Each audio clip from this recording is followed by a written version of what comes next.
Okay, determine the domain and range of the quadratic function and then enter your answers using interval notation. The function f of x is equal to -2 times x plus 1 squared minus 2. So first things first, let's take a look at the domain of this function. Okay, when we want to find a domain of this function, it's asking us, okay, what x values can we plug into this function, and we're going to get a value. So we can plug in any values of x, and there's nothing that's going to make it undefined. So then we know that it's going to go from -infinity to +infinity. Okay, now we want to be able to determine the range of this function. Okay, now if we take a look at the range of this function, let's take a look at a few different things.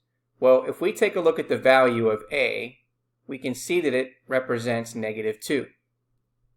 And since that's less than 0, then we know that this is going to open down. Okay, and then do we know the coordinates of the vertex? Well, we definitely know what the coordinates of the vertex are by looking at hk. We know that h represents -1, and we know that k represents -2. So what that means is that since it's opening down, then it's a maximum at -2. And if there's a maximum at -2, that means it's going to start at -infinity, and then it's going to end at -2 with a bracket. So now let's confirm our results on Desmos.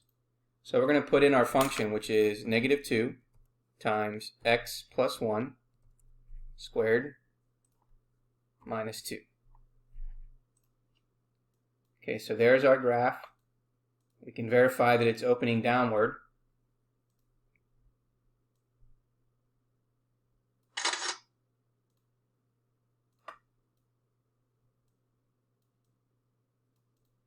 So let's take a look at the domain.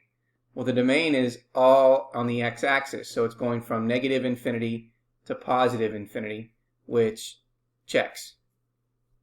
And then we want to take a look at the range.